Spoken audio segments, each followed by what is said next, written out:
100 anos de mudanças dramáticas. Um século que viveu 2 guerras mundiais, revoluções tecnológicas e políticas.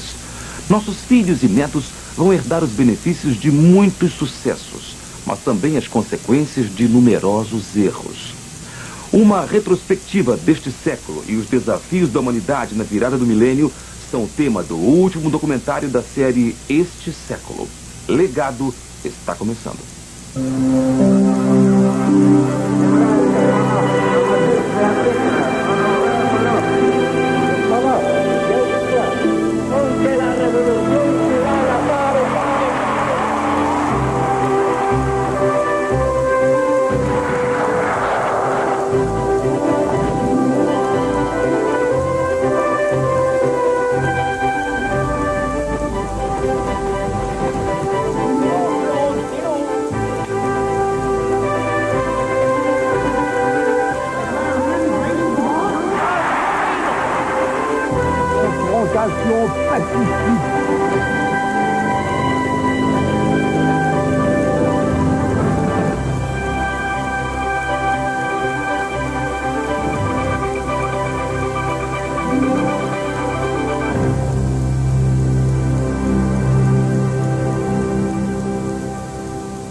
Nossas crianças herdarão os resultados de um século de mudanças dramáticas.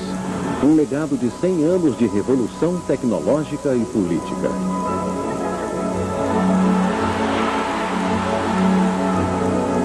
Nosso legado oferecerá os grandes benefícios de nossos muitos sucessos, mas também as horríveis consequências de nossos numerosos erros. Em apenas 100 anos, nosso mundo mudou além do reconhecimento.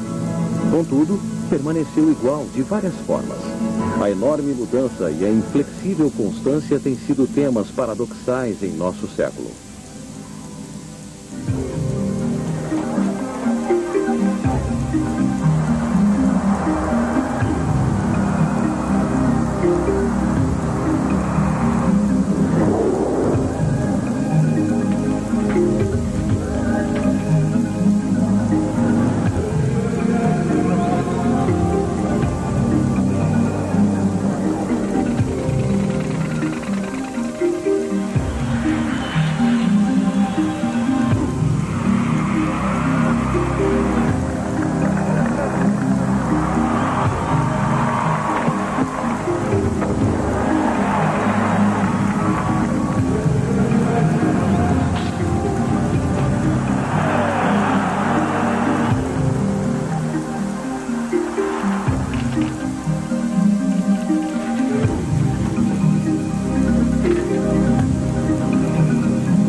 Do século XX, a população mundial era de 1,6 bilhão de pessoas.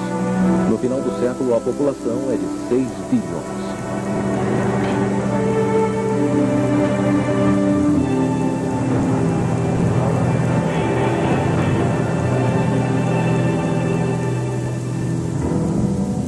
A cada minuto, 247 bebês nascem e 97 pessoas morrem.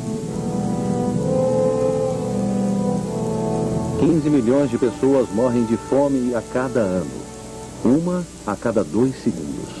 A população mundial aumenta em 90 milhões de pessoas por ano.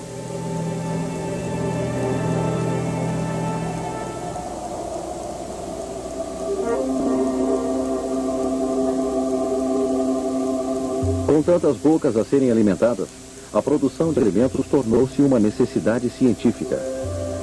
A manipulação genética das plantações, criadas por Norman Borlaug, Prêmio Nobel da Paz, gerou uma explosão na produção de alimentos nos anos 60. O aumento na produção através da manipulação genética provocou ataques de pessoas temerosas, que diziam que os cientistas estavam brincando de ser Deus. Para aqueles de barriga vazia, esta atitude não era um luxo filosófico a que podiam se dar.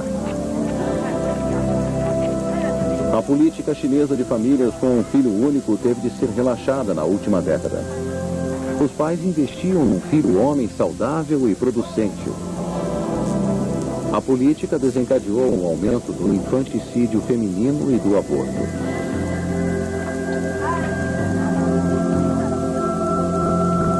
Com tão poucas moças à disposição, jovens chineses têm poucas chances de encontrar uma noiva na pista de dança e procuram por uma parceira nos bancos de dados das agências de matrimônio que se alastram pela China. Os que têm a sorte de ter uma parceira são em minoria.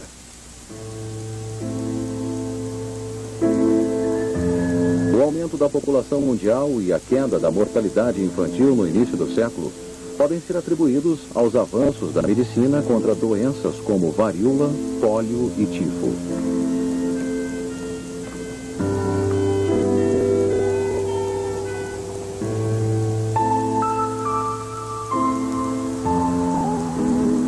A melhora na saúde, nutrição do índice de natalidade.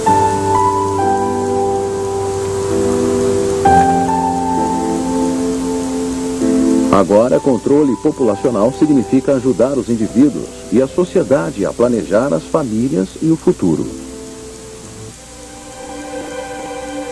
O aumento da taxa de natalidade não é a única preocupação de quem teme a explosão demográfica.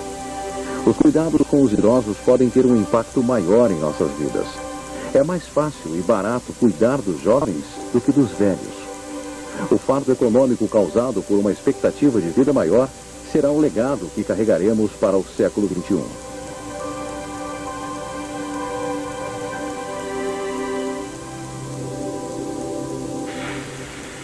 Esta tem sido a era da informação, que transformou o mundo em uma aldeia global.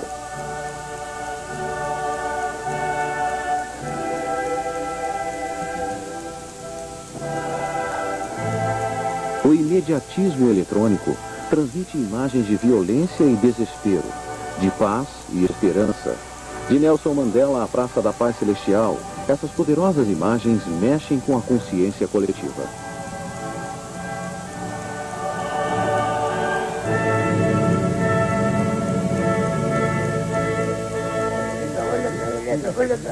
Neste fim de século, todos querem falar os idiomas poderosos: inglês, mandarim e japonês. Entretanto, a língua dos negócios fala mais alto.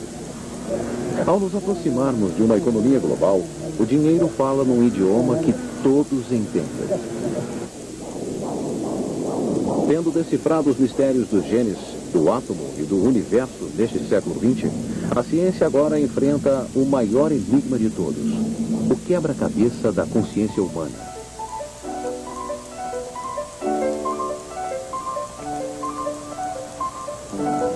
No início do século, o idealismo alemão dominou o pensamento intelectual. As teorias do filósofo Hegel prevaleceram. Os filósofos do século XX acreditavam no Estado-nação, herdaram o otimismo filosófico de Hegel. A guerra em 1914 foi a resposta dos homens inspirados por um idealismo e um orgulho nacionalista. Décadas de esperança na autodeterminação através da força coletiva da nação levaram jovens em cega lealdade a lutar por seu país. O otimismo em relação ao inevitável progresso da humanidade e a sabedoria coletiva do Estado não estava preparado para o choque da Primeira Guerra Mundial.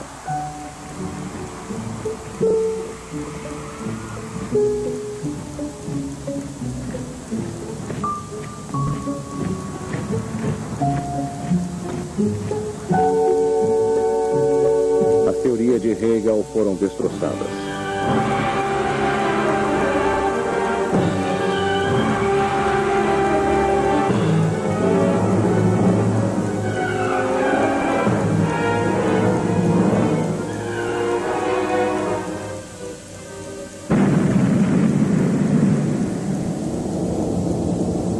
Os Estados-nação foram dizimados na Primeira Guerra Mundial. Milhões morreram. Questões filosóficas tornaram-se fúteis diante das terríveis baixas.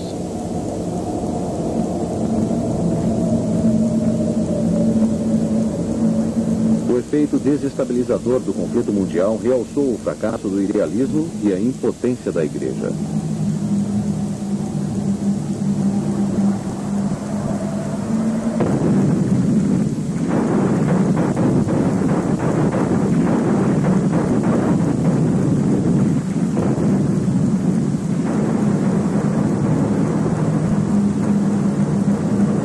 Do conflito armado moderno gerou uma legião de jovens traumatizados.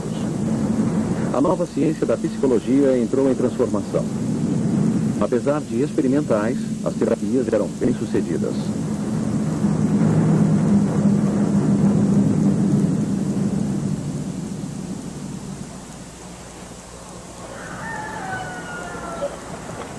As mentes afetadas pelo sofrimento foram gradualmente curadas.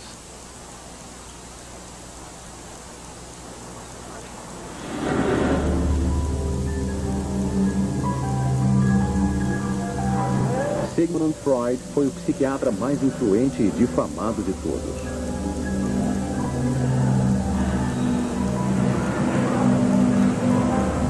Em 1900, Freud havia delineado suas noções básicas: o reconhecimento da sexualidade infantil, o corrosivo efeito da repressão, a exploração do inconsciente e o distúrbio sexual da mente psicopata.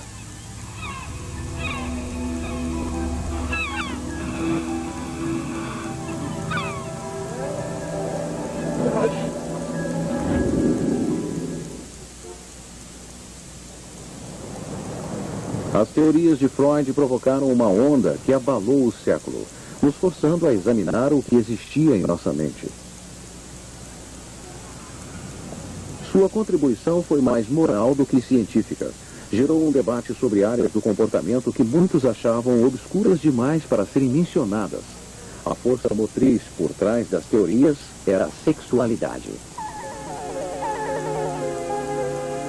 Considerados arrogantes pelos filósofos europeus, Freud e seu pupilo Jung finalmente receberam reconhecimento nos Estados Unidos. O trabalho do psicólogo Alfred Binet também foi reconhecido pelas Forças Armadas Americanas.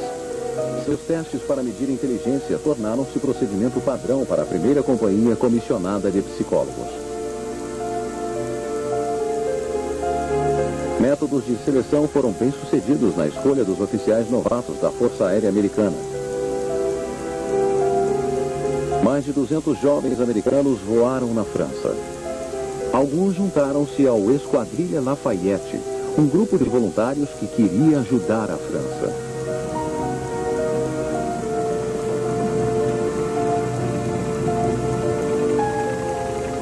Obtiveram 199 vitórias no ar, mas o preço foi muito alto.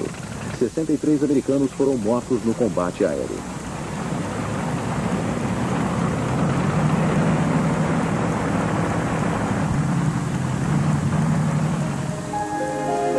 As técnicas de seleção foram usadas também por outros departamentos governamentais. As autoridades da imigração na ilha de Ellis determinavam o status físico e mental dos imigrantes antes de conceder a permissão para entrar no país. Na União Soviética, o fisiólogo ganhador do Prêmio Nobel Ivan Pavlov continuava seu trabalho sobre o reflexo condicionado dos animais. Suas teorias sobre o condicionamento permeiam o pensamento do século XX, dos métodos de ensino aos programas de computador, da explicação dos papéis sexuais ao uso efetivo da publicidade. Outros olhos observavam alertas do crescimento da psicologia e da psiquiatria. Joseph Stalin considerava a ênfase no indivíduo uma ameaça à doutrina comunista. O apoio financeiro foi retirado, essas ciências foram proibidas e seus praticantes caçados.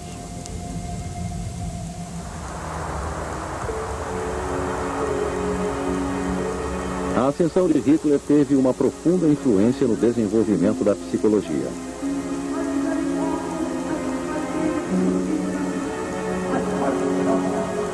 A perseguição à comunidade e à elite acadêmica judaicas expulsou a energia criativa e a iniciativa intelectual. Os mais proeminentes psicólogos alemães emigraram, em sua maioria, para a América. A psicologia e a psiquiatria tornaram-se ciências dominadas pelos americanos.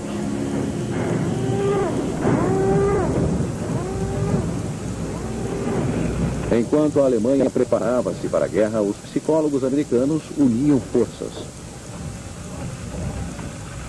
Em 1940, o Comitê de Emergência em Psicologia foi formado com o propósito de seleção e psicologia clínica para restaurar outra legião de mentes abaladas.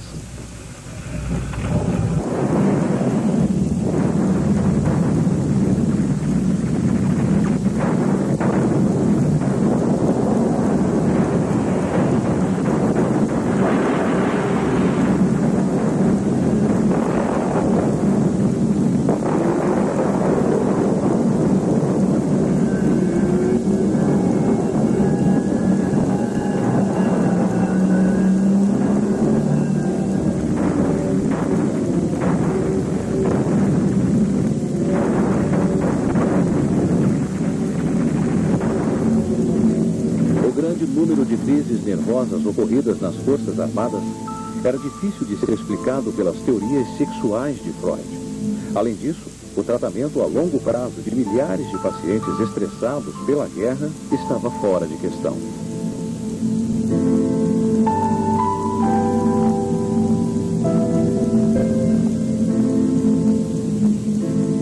Um novo estudo sobre as teorias freudianas gerou um resultado inesperado.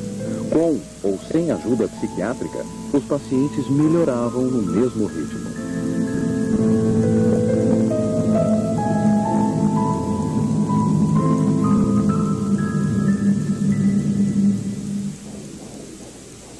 O século das descobertas científicas e tecnológicas transforma o pensamento humano. Daqui a pouco, a descoberta das drogas antidepressivas e tranquilizantes, os avanços da genética, a força das religiões, da filosofia e das artes. O documentário Este Século Legado volta já já.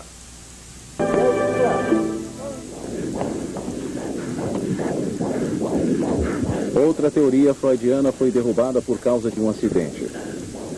Em 1949, um psiquiatra australiano, John Cade, erroneamente fez um tratamento à base de lítio com um paciente crônico durante 5 dias. No 6º dia, graças ao aumento de lítio no sangue, o paciente estava normal novamente. Nos 20 anos seguintes, drogas antidepressivas e tranquilizantes substituíram os métodos freudianos no tratamento de distúrbios mentais graves. Novos avanços na psicologia clínica seguiam paralelamente à exploração do funcionamento físico do cérebro. A ressonância magnética é uma técnica pela qual observamos o cérebro funcionando em tempo real. Apesar de ter sido desenvolvida para diagnóstico médico, a técnica tem gerado muito debate numa das áreas mais conflitantes do mundo acadêmico, a neurociência. A neurociência está no limiar de uma teoria unificada que poderá ser tão revolucionária quanto a teoria da evolução das espécies de Darwin de 100 anos atrás. Uma nova geração de neurocientistas acredita que cada cérebro recém-nascido é como um negativo exposto que espera ser imerso numa solução para revelar filmes. Nossas experiências e aprendizado podem revelar esse negativo bem para que possamos usufruir dos benefícios de nossos dotes genéticos, ou mal quando eles nos são negados. A revelação é a história genética de milhares de anos de evolução. A genética pode influenciar nosso temperamento e emoções, bem como nossas tendências comportamentais. Nossa insaciável curiosidade para entender a nós mesmos e tudo à nossa volta pode nos levar a contemplar o que pode vir a ser o mais incrível legado da ciência moderna, a verdade sobre nós mesmos. Se nosso cérebro é revelado ao nascermos, e se nossas preferências são produto de nossa conexão nervosa, podemos acreditar em livre-arbítrio e alma humana?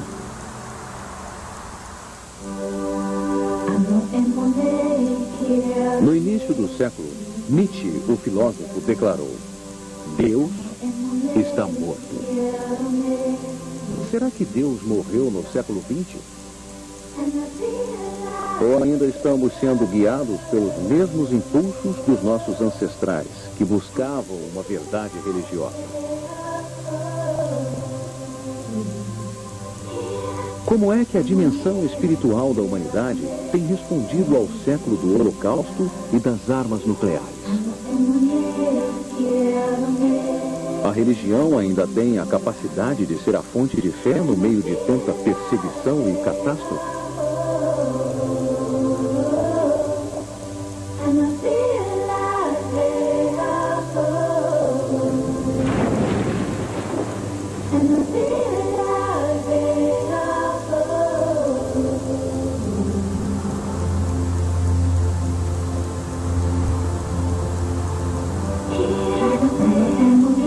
Morreu em nosso século, terá sido pelas terríveis mãos da opressão marxista, do desenfreado excesso do comunismo, ou do olho frio e explorador da ciência moderna?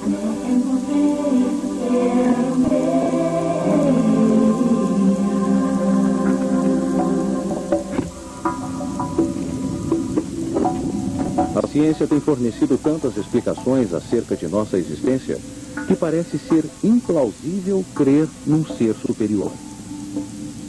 Contudo, a ciência pode ter ajudado a revelar Deus. A teoria da relatividade e a quântica têm questionado o absolutismo das ciências anteriores. As dúvidas sobre a mecânica de nossa existência deram outra chance a Deus.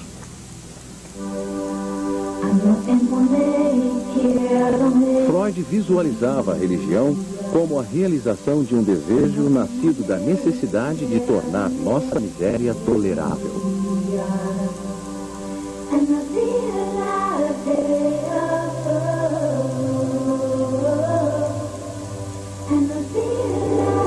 Durante este século, o Ocidente exportou o cristianismo para o Oriente. Agora o processo se inverteu. Ideias orientais entraram no psiquismo ocidental. No passado, a religião de uma pessoa indicava seu modo de vida. Mas agora, para muitos, ela se tornou um passatempo. Novos cultos religiosos afloraram no século XX. Em consequência da turbulência econômica e política, muitas religiões perderam seu controle. Novos cultos ofereceram uma explicação alternativa para a existência e uma prescrição para a sobrevivência.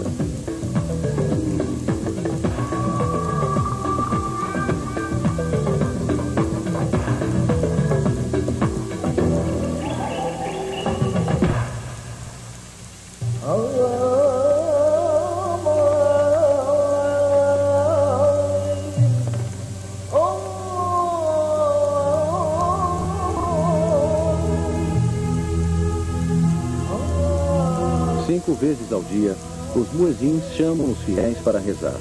O Islã tem 800 milhões de seguidores que se submetem diariamente aos desejos de Alá. Os 5 pilares da sabedoria regem a vida muçulmana. A interpretação destas crenças obriga as mulheres a cobrirem completamente o corpo. Álcool e jogatina são vistos como fraquezas ocidentais e são severamente proibidos.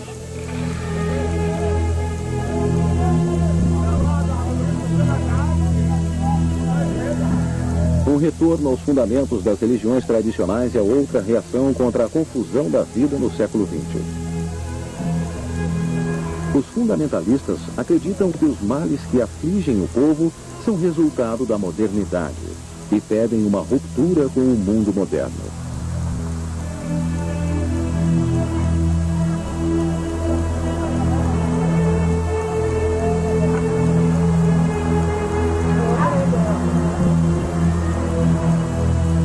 Os fundamentalistas aplicam a interpretação mais rigorosa das regras de sua religião.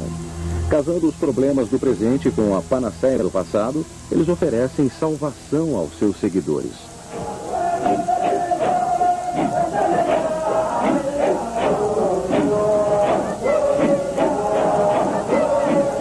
Para seus seguidores, o Islã é uma fonte de identidade, uma cultura santa.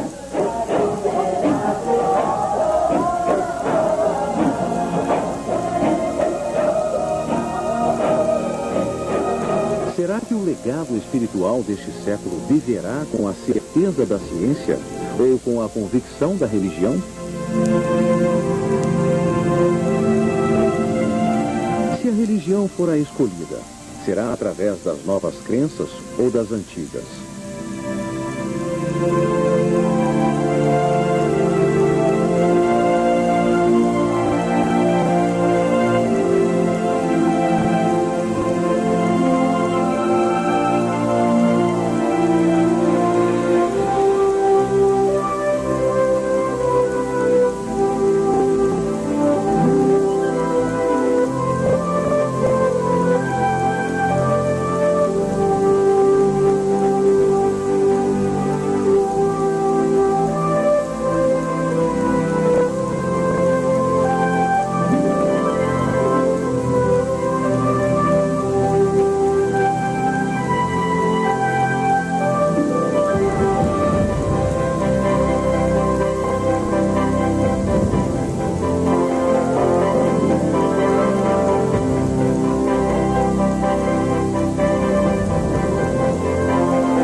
Uma das mais dramáticas transformações do século ocorreu nas artes.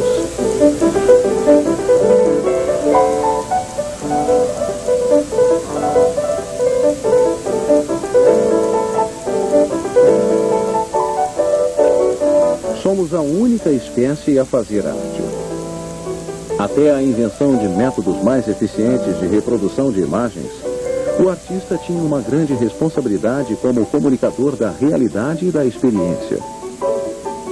No início do século XX, uma tecnologia mais moderna desafiou a tradição artística.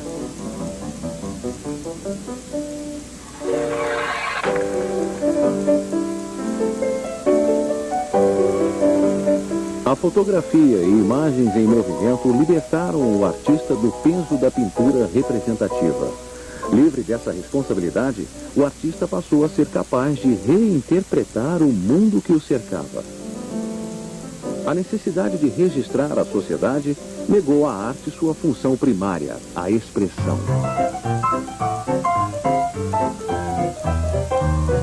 A expressão da pintura avant-garde tendia para o abstrato.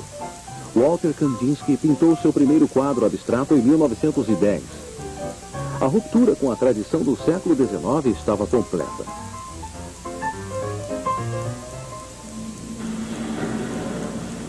O surrealismo foi oficialmente inaugurado em 1924 pelo poeta francês André Breton. Em seu manifesto surrealista, ele fez um apelo pedindo a emancipação da imaginação das limitações arbitrárias impostas pela razão e pela sociedade. Para Breton, um psiquiatra na Primeira Guerra Mundial, a vida imaginária abrangia o mundo do inconsciente como revelado por Freud. Breton escreveu: o papel do artista é detalhar a mente e agir como intérprete de seu próprio subconsciente.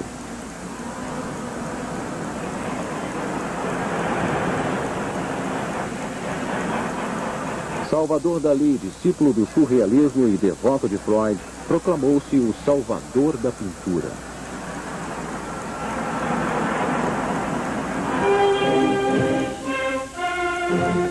Contudo, nem todos os artistas apreciavam essa liberdade. Alguns líderes políticos do século XX desejavam controlar e direcionar as artes para seus fins. Acabaram com a distinção que separava a arte da política, obrigando os artistas a tomarem partido. A União Soviética foi o primeiro governo do século XX a adotar uma política consciente em relação à arte. Em 1932, o Partido Comunista impôs a doutrina do realismo social. Seu propósito era glorificar o partido, seus líderes e a heróica classe operária.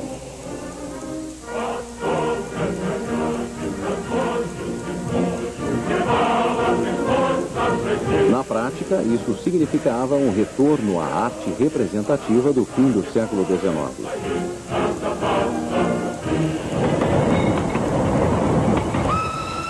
Os nazistas compartilhavam a aversão comunista pela arte abstrata. Hitler e Stalin concordavam que o controle da cultura era vital. As políticas culturais nazistas baseavam-se numa mistura irracional de preconceitos. As artes foram mobilizadas para proclamar os objetivos ideológicos do Estado nazista. Sob o controle do ministro da propaganda Joseph Goebbels, a Câmara de Cultura organizou 2 exibições em Munique. A exibição de arte degenerada teve o propósito de ridicularizar o trabalho da elite de pintores, arquitetos e cineastas alemães. Em contraste, a exibição da verdadeira arte alemã ofereceu visões idealizadas da nova ordem nazista.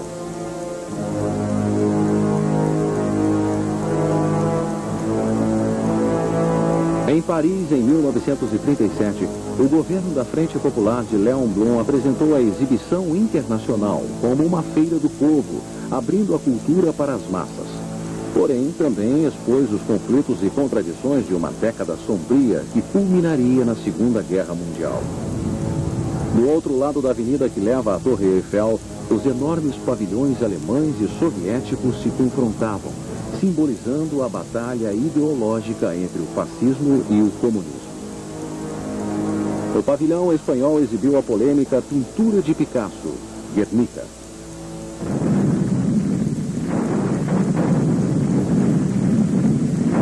Pintada com uma fúria e angústia geradas pelo bombardeio da capital basca, tornou-se o exemplo supremo da arte como declaração política. Picasso disse: "Pinto os objetos conforme penso neles, e não conforme os vejo."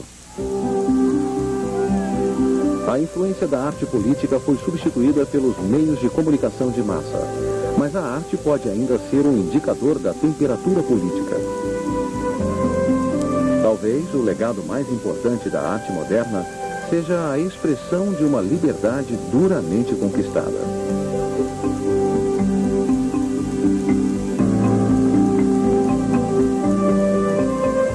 Baudelaire escreveu: "O artista é responsável só por si mesmo.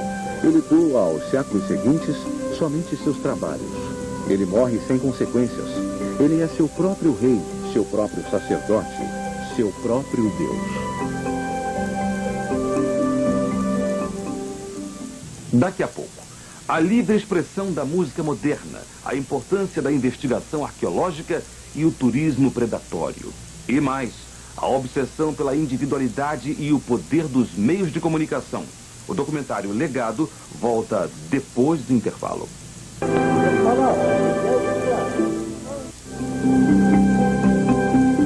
A dinâmica de um século em mutação que redefiniu a arte moderna também afetou a música. A partitura abstrata de Fontana Mix, de John Cage, é o resultado final de uma revolução musical.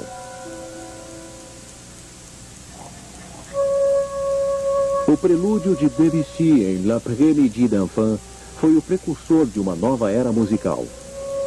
No início do século, Debussy ficou impressionado com a música oriental. As teorias freudianas estavam alertando os artistas sobre a inspiração vinda do subconsciente.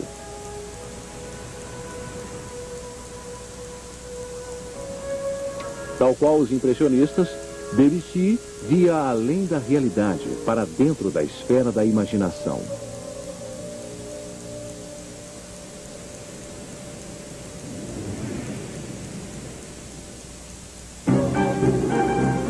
Em 1913, as cortinas se abriram pela primeira vez para a Sagração da Primavera, de Igor Stravinsky. O público ficou chocado. Stravinsky e sua música levaram vaias.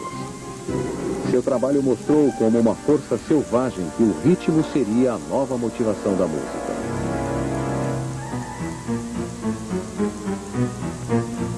As emoções de Schoenberg encontraram expressão na atonalidade.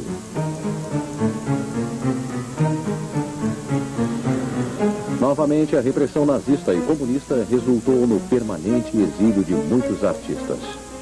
Bartók, Schoenberg e Hindemith fugiram de suas pátrias em busca de liberdade. A empolgação com a nova inspiração musical alastrou-se para o teatro e para dentro da consciência pública. As barreiras entre formas musicais distintas caíram diante da livre expressão da música moderna. Talvez o maior legado musical deste século seja encontrado na admirável diversidade de formas e na habilidade da música em falar uma língua universal.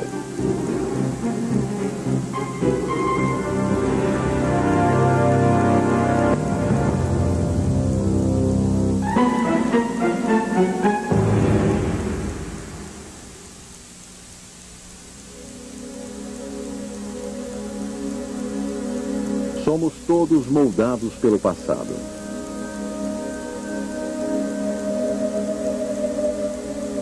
A exploração de nossa história nos informou tanto sobre nosso século quanto sobre a antiguidade.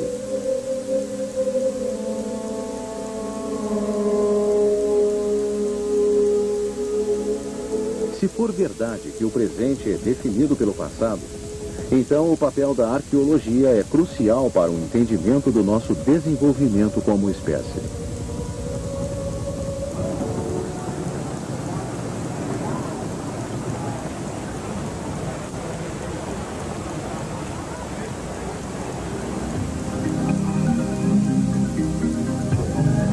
Com o advento do turismo cultural, cidades, regiões e países tornaram-se dependentes da receita gerada pela curiosidade arqueológica.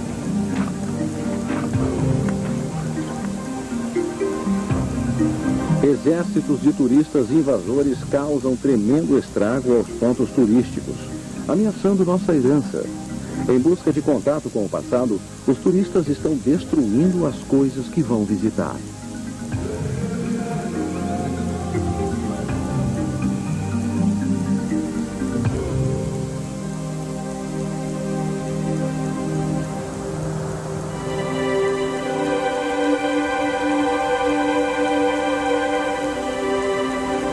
Na virada do século, arqueólogos amadores e profissionais uniram-se para olhar o passado.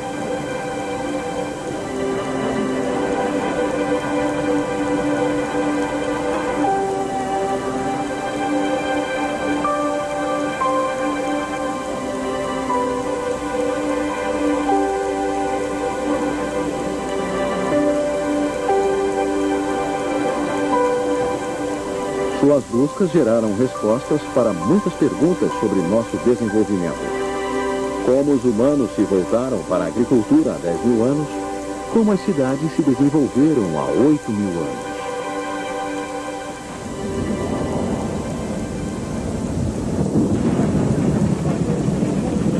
Antes de ser devastada por um vulcão em 1370 a.C., a cidade de Knossos, em Creta, era o centro da civilização minoana.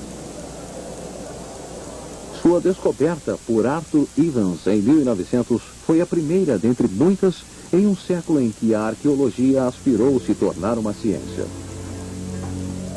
Em 26 de novembro de 1922, Howard Carter abriu o lacre da tumba do menino rei Tutankhamon. A tumba permaneceu lacrada durante 3 mil anos. Ele disse: primeiro não pude ver nada, mas quando meus olhos se acostumaram com a luz, detalhes do lugar surgiram da neblina. Estranhos animais, estátuas de ouro, por toda a parte havia o brilho do ouro.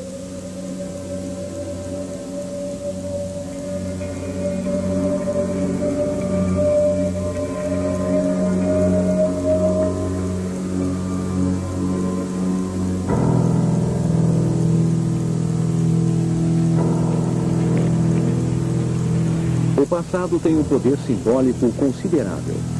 Pode ser manipulado para servir a interesses políticos. Isso foi visto da maneira mais sinistra na ideologia fascista.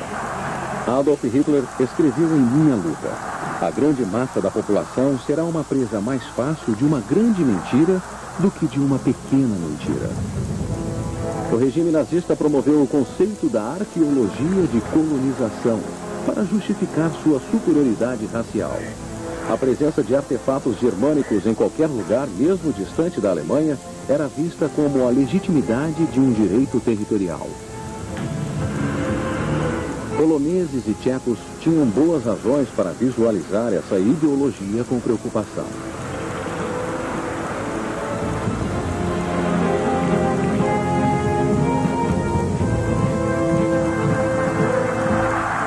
Em 1941, sob ordens de Benito Mussolini, 115 milhões de litros de água foram bombeados para fora do lago Nemi, na Itália, para revelar a enorme galera de Calígula, o imperador romano. O poder de descobertas arqueológicas era muito significativo para Mussolini na sua tentativa de recriar as antigas glórias e em seu novo Império Romano.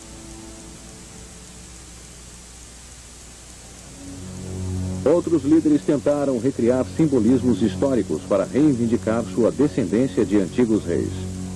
Em 1971, o Shah do Irã gastou 300 milhões de dólares para comemorar a fundação do antigo Império Persa, glorificando a si mesmo como sucessor de Ciro o Grande.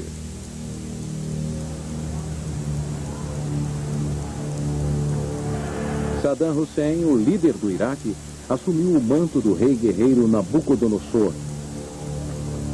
Sua promessa de reconstruir uma Babilônia moderna tornou-se símbolo da identidade nacional.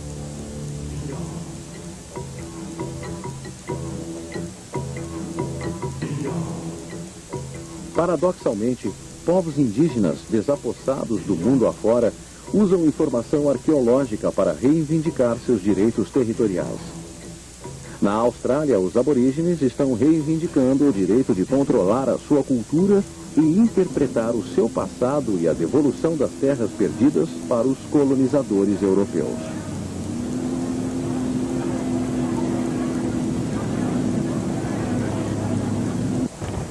Na Nova Zelândia, o poder colonial britânico reconheceu a soberania maori em 1840 pelo Tratado de Waitangi. Agora, os maoris estão usando o tratado para desafiar a comunidade branca, reivindicando direitos sobre a terra. Arqueólogos foram acusados de terem cumplicidade com os colonizadores por descreverem os povos indígenas como primitivos e fadados à extinção. A visão da África, criada pelos exploradores europeus, foi resultado de um abuso flagrante de interpretação arqueológica. As origens da cidade africana da Grande Zimbábue foram suprimidas na Rodésia, governada por brancos. Evidências de uma antiga civilização negra contradizia a visão oficial racista da história africana.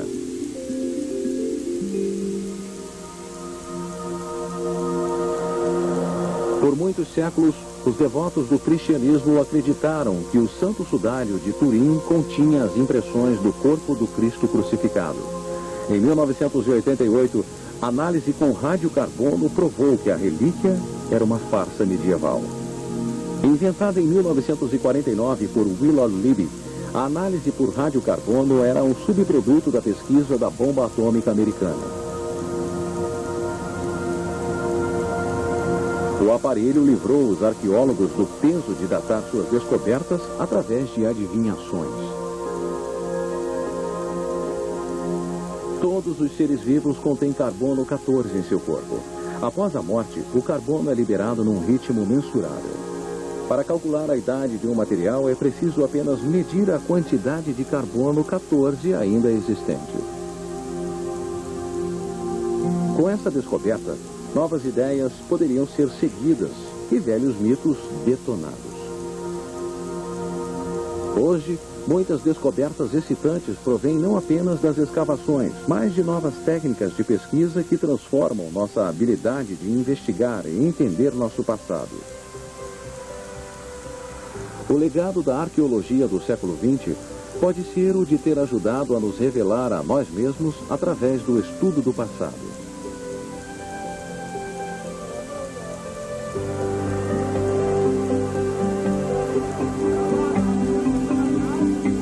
Isso nos levou numa viagem pela história, que se tornou uma viagem de autodescoberta.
Conhecendo nossos ancestrais, talvez possamos nos entender melhor uns aos outros.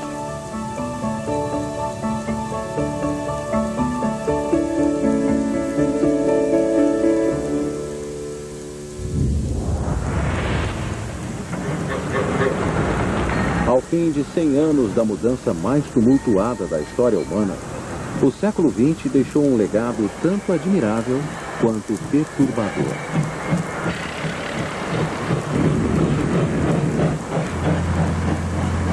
Tendo utilizado máquinas, energia e comunicações para criar uma metrópole global, temos de viver com as consequências.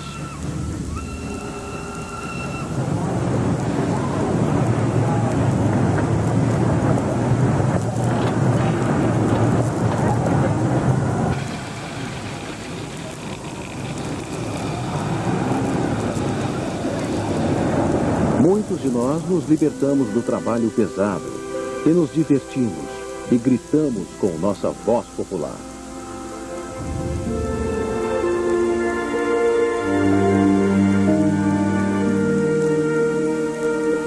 Celebramos nossa individualidade e a tornamos uma obsessão.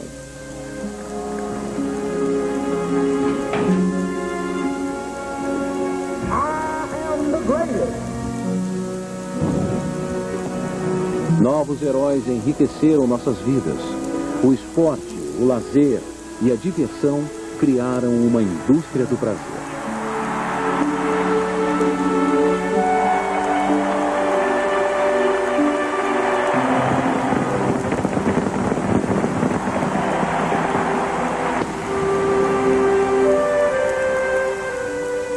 Heróis tornaram-se ícones trágicos, quando a fama e a infâmia ficaram presas no furacão da mídia minuciosa e da curiosidade pública.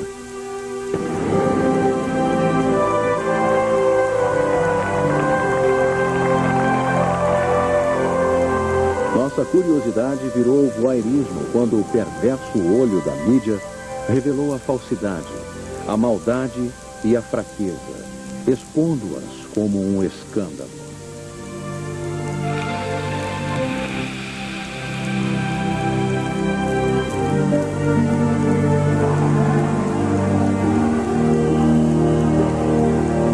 O século XX tem sido uma era de uma mudança política jamais vista na história.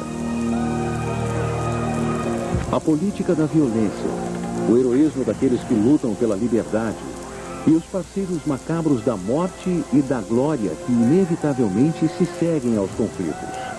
E guerras têm gerado horríveis cenas repetitivas no mundo moderno.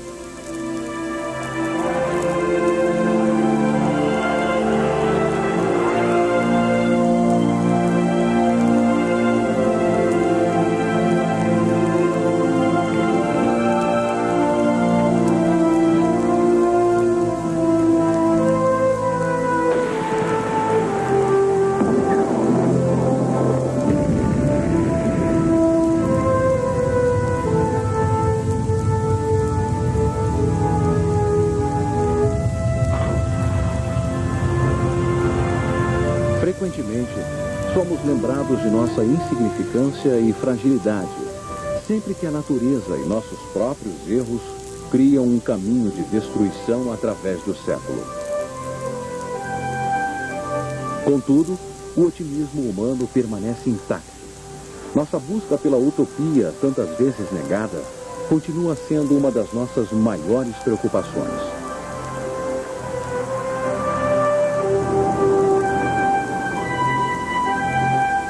O desejo de um dia trazer a paz e a felicidade ao mundo continua como uma esperança universal.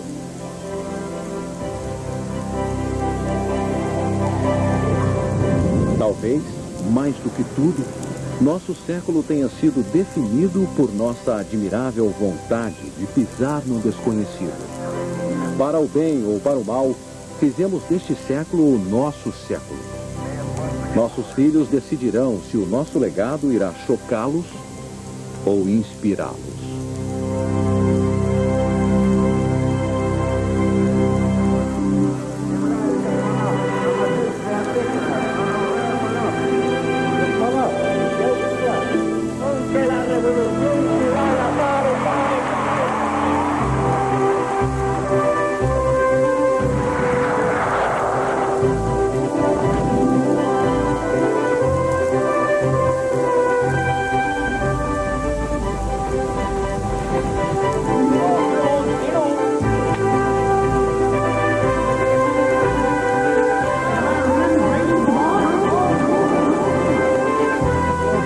génération pacifique